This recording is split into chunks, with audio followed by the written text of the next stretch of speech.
Record कर सकते हैं, और अगर किसी को कोई सवाल जवाब भी पूछना है तो आप पूछ सकते हैं।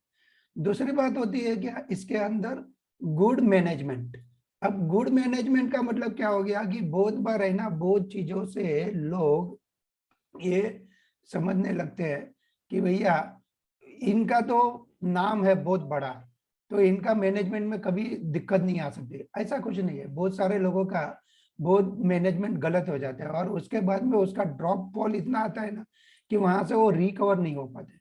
जैसे अभी इंडिया बुल हाउसिंग फाइनेंस का हो चुका है, यस बैंक का हो चुका है, तो वो आरकॉम वाले अनिल जी का हो जाए, जेपी एसोसिएट का हो गया। तो वैसे बहुत सारे लोग वैसे गुड मैनेजमेंट में फेल हो जाते हैं। तो हमें कंसिस्टेंट प्लेयर, गुड मैनेजमेंट दोनों ध्यान में रखना है। ठीक है। Now technically sound. Technically sound का मतलब क्या हो जाता है कि अगर आपको डेली चार्ट पे थोड़ा बहुत स्विंग ट्रेडिंग मिलता है वो ठीक है, लेकिन आपको वीकली चार्ट पे भी कहीं ना कहीं सपोर्ट मिलना चाहिए। और अगर वहीं पर भी नहीं मिल रहा है तो एटलीस्ट मंथली चार्ट में आपका 10 EMA से ऊपर ऑलवेज रहना चाहिए। अगर 10 EMA मतलब एक एक्सप्लेनेशन मूविंग एवरेज है, वो जब पूरा कोर्स आप करते हैं उसमें पूरा डिटेल में आता है, लेकिन एक नॉर्मल लोगों को पता रहता है कि EMA आप इंडिकेटर है वो आप यूज कर सकते हैं। तो वो आपके लिए एक बढ़िया सा पता चलता है कि ये भाई साहब जो है मंथली चार्ट में किस हिसाब से है। मल्टी ईयर ब्रेकआउट, बहुत सारी कंपनी में मल्टी ईयर ब्रेकआउट मिलते हैं, मंथली ब्रेकआउट मिलते हैं, वीकली ब्रेकआउट मिलते हैं। तो टेक्निकली ये जो चीज है वो हम अभी डिस्कस कर सकते हैं। फंडामेंटल का जो है वो सब हम हमारा कोर्स के अंदर सिखाते हैं। तो अभी बात करते हैं कि ज्यादातर लोगों को कहाँ पर दिक्कत होती है। सबको समझ में आता है, उनको शेयर मार्केट समझ में आता है, बिगिनर हो या कमाए हुए हो या एक्सपीरियंस वाले, फिर भी कहीं ना कहीं वो लोग मिस्टेक कर लेते हैं, कहीं ना कहीं वो लोग चूक जाते हैं। या तो बोलते हैं कि हमें पता था ये डाउन ट्रेंड है और हम कमा सकते थे, बेच के कमा सकते थे ये सब, तभी भी कहीं ना कहीं वो लोग चूक जाते हैं। ऐसा क्या होता है, क्या क्या चीज ऐसी है, क्या लगता है आपको? ये जो मार्केट डाउन आया वो लास्ट 6-7 दिन से सबको पता चलता था ना कि ये मार्केट नीचे जा रहा है, नीचे जा रहा है ना। तो कैसा लोग, बहुत सारे लोगों ने फंस जाते या फिर उसका पूरा फायदा नहीं उठा पाते कि हम बेच के खड़े हैं, अभी भी हमें खरीदना नहीं है क्योंकि ये तो नीचे ही जाने वाला है। तो ट्रेंड आइडेंटिफाइंग करने में कभी कभी लोगों को थोड़ी सी मुश्किल ही हो जाती है। तो मुझे ये बताया कि क्या ऐसा चीज है लोग सब कुछ जानते हुए भी कर नहीं पाते हैं? क्या ऐसी चीज है? कैसा कभी आपको ऐसा महसूस हुआ मार्केट में, यार मुझे TCS लेना था, ये अभी हो गया यार 4,000 हो गया, और यार लिया उसके बाद 3500 हो गया? कितने लोगों को ऐसा महसूस होता है कि लेने के बाद प्राइस नीचे चला जाता है? सब कुछ अच्छा ढूंढ के लिया, fundamental, consistent player, technically sound, सब कुछ, उसके बावजूद भी प्राइस नीचे जाता है। कितने लोगों को ऐसा महसूस हुआ? ऐसा कोई बता पाएगा?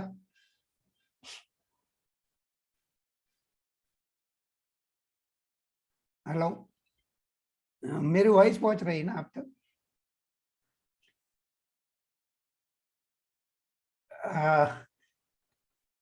बज्जू जी बोल रहे हमारे को हुआ है ऐसा।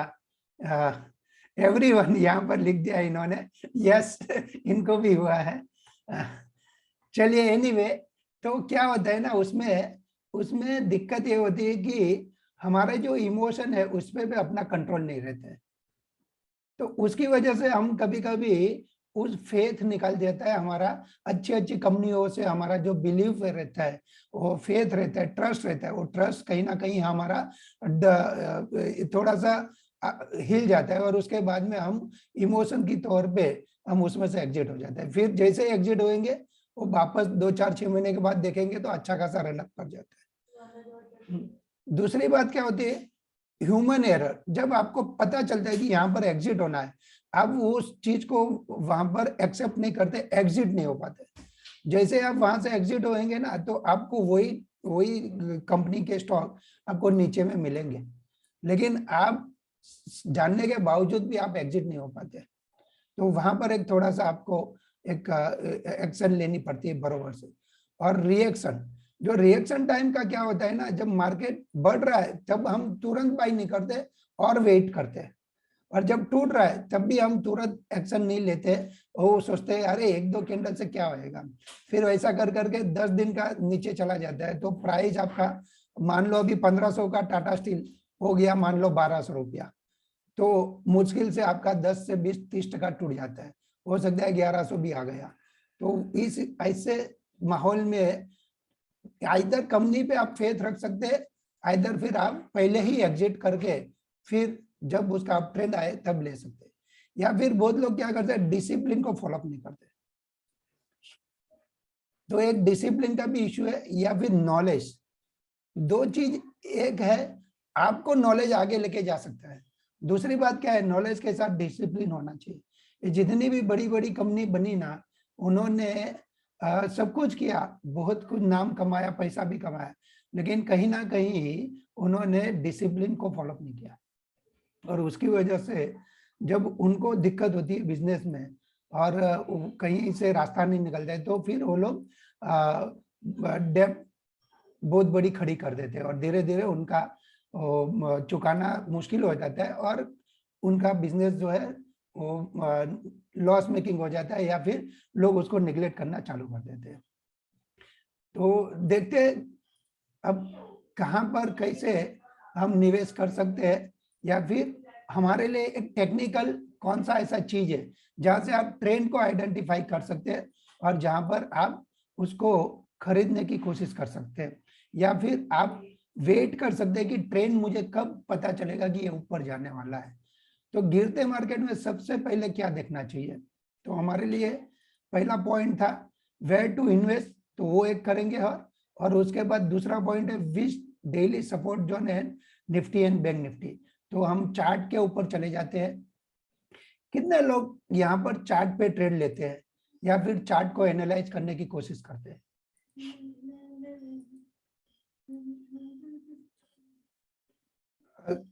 कितने लोग आप चार्ट के लिए ये यहाँ पर एस लिखा है, और कोई लोग, देखिए यहाँ पर हम कितने लोग, सारे बहुत सारे लोग हैं, तो एक इन्होंने भी बताया, आप बोल के भी बता सकते हैं, अगर मैं सबको अनम्यूट कर लेता हूँ आप बोल के भी बता सकते हैं, डोंट वरी।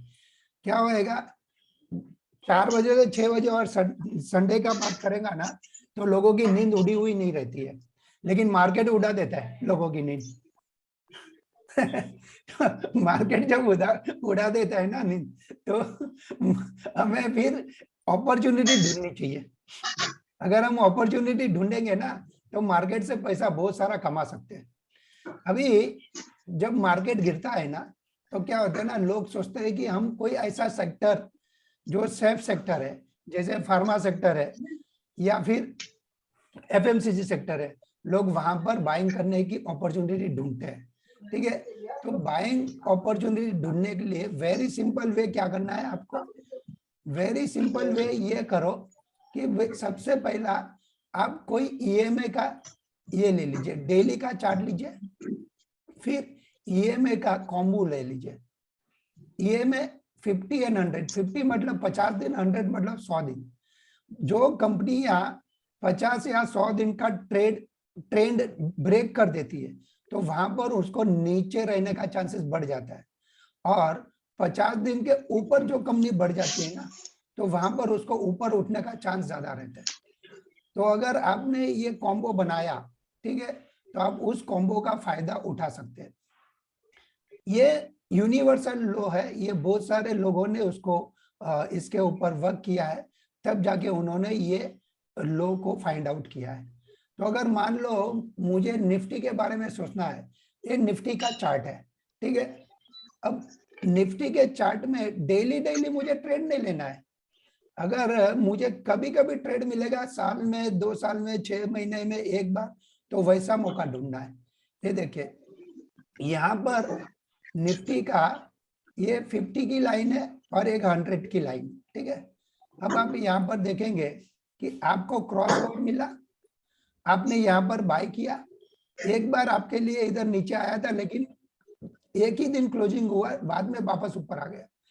तो हम क्या करेंगे, जब जब यहाँ पर लेंगे यहाँ पर, तो यहाँ से आपको अच्छा खासा पैसा दे के जा सकता है। ये देखिए यहाँ से आपका एंट्री मिला और वो एंट्री आप देखते जाएंगे कि कहाँ तक चला गया है। ये देखिए फिर वापस यहाँ पर आया था, यहाँ से वापस उठ गया। अभी ये ऐसा मौका रेडी आ रहा है, लेकिन इस बार क्या हो गया, हर बार वो 100 का सपोर्ट पकड़ रहा था, अभी इस बार सपोर्ट उसने 100 का नहीं पकड़ा। तो हमारे लिए उसके आगे की मूविंग एवरेज है 150 एंड 200। तो अब ये दोनों को ऐड कर दो। अब देखिए अब क्या होएगा, अगर आपका 150 एंड 200 का भी सपोर्ट नहीं पकड़ा तो फिर ये पूरा पूरा नीचे जा सकता है। ठीक है, तो नीचे जाएगा तो 200 एंड 300 का एक सपोर्ट लास्ट वाला ये। ठीक है, तो यहाँ पर आपको बाय कब करना है, बाय कब करना है, जब ये वाली मूविंग एवरेज को टच कर देगा, उसके बाद रिकवर होके ये वाली मूविंग एवरेज के ऊपर जाएगा तो आप यहाँ पर बाय करो, और उसके बाद आप देखिए कि आपको कितना अच्छा सा रिटर्न मिलेगा। सेम वे हमें सेल कब करना है, तो सेल करने के लिए एक ऐसा मौका ढूंढो। जी ये देखिए एक यहाँ पर ये दो मौका मिला था आपको, ये मौका मिला। अभी आपके लिए स्टॉप लॉस क्या है, ये वाला स्टॉप लॉस, जब तक इसके ऊपर जाएगा नहीं मार्केट, हमें बाई नहीं करना है। अभी कोई मुझे बताएगा कि हम बाई कब करेंगे, ये आपकी 50 की लाइन है। ठीक है, तो हमारे लिए इंपॉर्टेंट बात क्या रहेगी कि जब तक 50 की लाइन क्रॉस नहीं करेगा हम इसमें आगे नहीं बढ़ेंगे। ठीक है,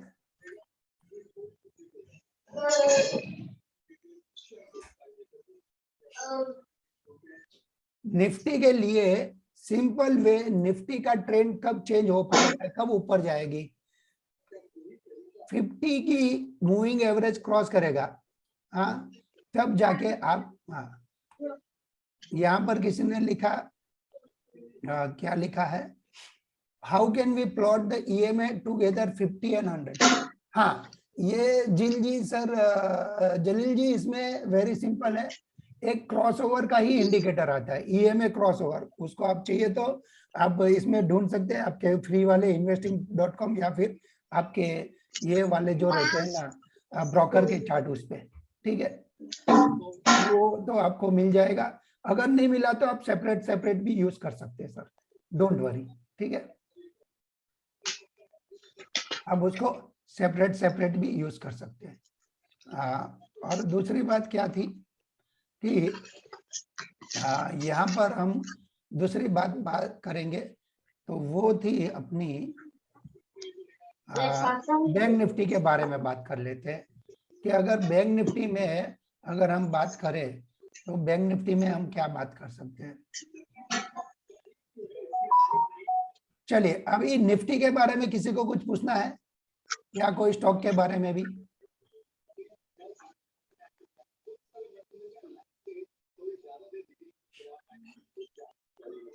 हाँ सर कुछ बताना चाहते हैं कोई, यहाँ पर वो साइन कर रहे हैं।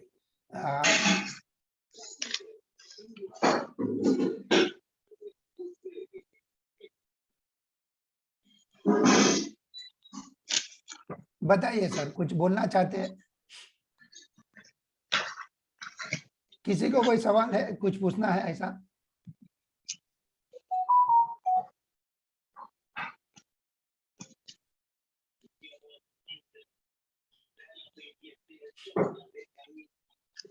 चलिए तो आगे बढ़ूं फिर मैं, चलिए अभी बैंक निफ्टी की भी बात कर लेते हैं। जैसे यहाँ पर मैंने आपको बताया 50 EMA की बात बताई मैंने, तो सेम वे हम यहाँ पर सबसे पहले चले जाते हैं बैंक निफ्टी में। ठीक है, अगर हमने बैंक निफ्टी को ओपन किया, ये देखिए ये क्या हुआ है, ये नीचे गया, नीचे जाने के बाद वापस ऊपर उठने की कोशिश कर रहा है, और अगर वापस ऊपर, हाँ बोलिए बोलिए, किसी को कुछ पूछना है पूछ लीजिए। हेलो, चलिए मैं बैंक निफ्टी की भी बात कर लेता हूँ। ये देखिए कैसे नजारा मिलता है आपको, एक यहाँ पर मिला, नीचे गया, डोंट वरी नीचे जाने दो उसको, अगर उसको नीचे ही रहना रहेगा तो ऊपर आएगा नहीं, लेकिन अगर ऊपर आया, जैसे ही 50 के ऊपर आया आप यहाँ पर बाय करिए, स्टॉप लॉस आपको इसका डालना है। फिर उसके बाद आप देखिए कमाल, कितना आपको प्रॉफिट निकल के आएगा। बहुत लोग क्या करते हैं ना, हमें इंट्राडे में ट्रेड करना है। अरे भाई हमें इंट्राडे नहीं करना है। क्यों करना है भाई? अगर हमें एक ढंग से ट्रेड मिल जाएगा, 6 महीने में एक मिला, 2 महीने में एक मिला, 3 महीने में एक मिला, डेली में एक मिला, बहुत हो गया आपका। ये देखिए, ये स्टॉप लॉस से हमारा बैंक निफ्टी बिका हुआ है। ये स्टॉप लॉस से मेरा बैंक निफ्टी सेल में है। अब मुझे बैंक निफ्टी में 25 शेयर का लॉट है। अगर यहां से यहाँ 1000 पॉइंट मिल रहा है तो 25,000 रुपया मिल रहा है। 25,000 कमाने के लिए गवर्नमेंट मुझसे कितना मांगती है? अगर मैं उसको बेच के खड़ा रहता हूँ ना, तो गवर्नमेंट 1 से 1.5 लाख रुपया मार्जिन मांगती है। अब 1.5 लाख में अगर 6 दिन में भी आपको 25,000 रुपया आ रहा है तो क्या बुरा है? वो सब फ्यूचर ऑप्शन की बात है, तो फ्यूचर ऑप्शन की ट्रेडिंग की हम बात कर सकते हैं। यहां तक क्लियर है सबको? सबको क्लियर है यहां तक? एक और मैसेज आया है, sir view of EID Parry. Sir उसके बारे में भी बात करेंगे, पर्टिकुलर स्टॉक के बारे में भी। पहले ये समझ लेने दो लोगों को कि कैसे ब्रॉडर व्यू को देखते हैं हम, है ना? तो अपने सारे जो टॉपिक है वो भी रिकवर हो जाएंगे। ठीक है, EID पेरी को भी देखेंगे। अभी बैंक निफ्टी में कौन सा ऐसा ट्रेड आप ले सकते हैं? देखिए यहाँ पर आप डालेंगे 150 एंड 200, तो यहाँ पर आपका 200 का एक सपोर्ट आएगा, और वो 200 का जो सपोर्ट है वो आप ले सकते हैं यहाँ पर 35,368, 35,365। तो 35,300 तक अगर आपका ये रुका तो वो वहां से एक अच्छा अपॉर्चुनिटी आपको मिल सकता है। लेकिन आपको बैंक निफ्टी खरीदना कब है? खरीदेंगे कब? जब यहाँ टच होएगा, उसके बाद वापस इस वाली मूविंग एवरेज को क्रॉस करके ऊपर जाएगा तो खरीदने का है। अदरवाइज आपको हार्ड एंड फास्ट नहीं खरीदना है। आप हार्ड एंड फास्ट खरीदेंगे तो आपको स्टॉप लॉस, और वेरी सिंपल है ये, देखिए ये कितना सिंपल है। इतना चीज अगर कोई समझ लिया तो आपको आसानी से पैसा निकल के आ सकता है।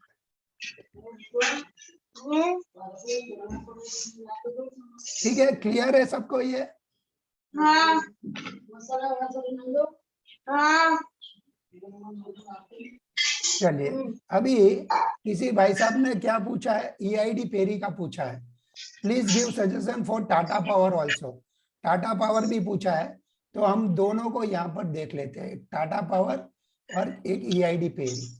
चलिए यहाँ पर हम पहले TA टाटा पावर लगाते हैं और EID पेरी भी लगा लेते हैं।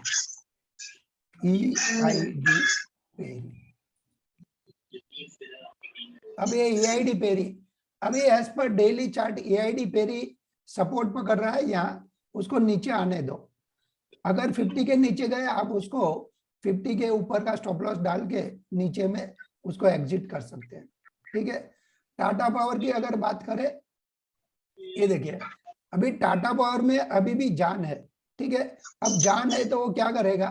देखिए टाटा पावर को आप सब लोग बाय कब करेंगे, है ना? यहाँ पर आप देखते हैं कि टाटा पावर ने हर बार क्या किया है, हर बार 50 और 100 का सपोर्ट पकड़ा है। इसको दिन हम क्या करेंगे, 50 को टच होने दो, वहां पर आप बाय करेंगे।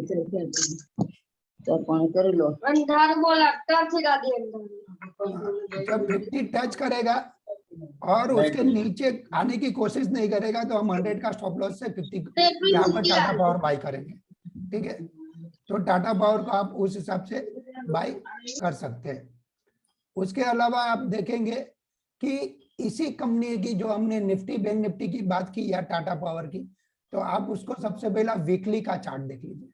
ठीक है, तो वीकली में आप देखेंगे कि जैसे हमने बताया कि आपको 10 EMA इम्पोर्टेंट है, तो हम क्या करेंगे, यहाँ पर 10 EMA इम्पोर्टेंट देख लेते हैं।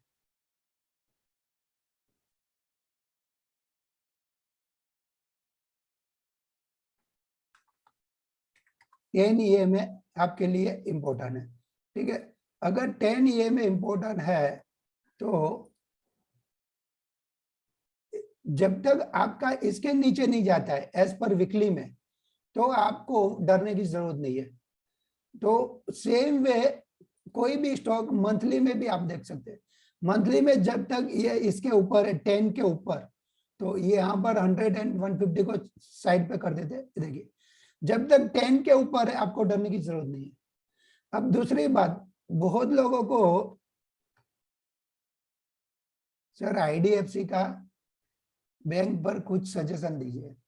सर देखिए आईडीएफसी बैंक फंडामेंटली यहाँ पर हम बात करें तो आईडीएफसी फर्स्ट बैंक या आईडीएफसी बैंक दोनों ही अच्छा ही है, फंडामेंटल वो लोग ग्रोथ कर पाएंगे, ठीक है। लेकिन टेक्निकली बात करेंगे तो टेक्निकली आपको मैं अभी जो बता रहा हूं ना, उसी हिसाब से आप उसको देखिए कि क्या देखना चाहते हैं आप। मंथली में ये में 10 के ऊपर है या नहीं। देखिए 10 के ऊपर है, जब 10 के नीचे चला जाएगा तो आपके लिए रोना है, मतलब एग्जिट होना है, ठीक है। और दूसरी कंपनी भी देखिए, देखिए इसमें अब एग्जिट हो जाएगा कौन, आईडीएफसी फर्स्ट बैंक में, क्योंकि वो 10 के नीचे जा रही है, ठीक है। अभी डेली और वीकली की बात करें तो वीकली में देखिए, वीकली में 10 के नीचे एग्जिट हो जाओ, temporary exit, fundamental long term का अलग बात है। ये भी देखिए वीकली में नीचे जा रहा है तो एक बार के लिए एग्जिट हो जाओ। और डेली में देख लीजिए आप, डेली में आपको 10 देखना ही नहीं है, डेली में 50 एंड 100 देखिए, और 200 एंड 150 देखिए, और लास्ट में लास्ट आप डेली में 250 एंड 300 को देखिए। देखिए 300 को ये टच हो गए, वहां से ऊपर गया है। क्लियर है? अगर यहां तक क्लियर है, अगर खत्म हो जाएगा तो वापस ज्वाइन कर लेना। हम लोग यहाँ पर कितने 27 लोग हैं, तो वापस से ज्वाइन कर लेना, तो बाकी के जो भी टॉपिक है वो भी आपका रिकवर हो जाएगा, ठीक है। चलिए, किसी को कोई इसमें सवाल है, कुछ पूछना है, या फिर ये कैसा लगा आपको ये भी बता सकते हैं आप। आज का जो सेशन अभी तक हमारा जो इसमें 15-20 मिनट से हम जो बता रहे हैं उसमें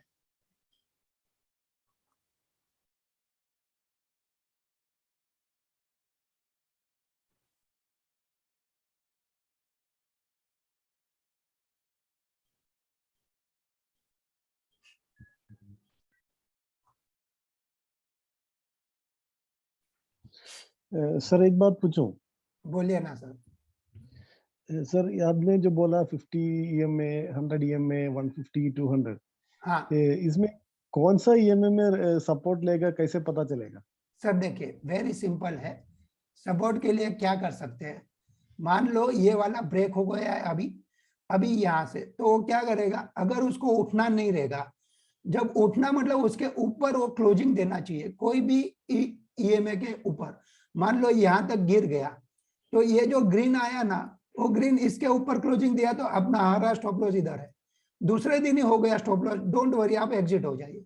फिर 300 तक गया नीचे, यहाँ पर क्लोजिंग ऊपर मिला, तो हमें यहाँ बाय नहीं करना है, ये वाली मूविंग एवरेज के ऊपर क्लोजिंग मिले तो इस कैंडल पे हमें बाय करना है, ये 2 कैंडल पे, और स्टॉप लॉस रहेगा हमारा ये, ठीक है। अगर हम सेपरेट सेपरेट मूविंग एवरेज की बात करें तो इस हिसाब से मैं आपको बता सकता हूं। ये देखिए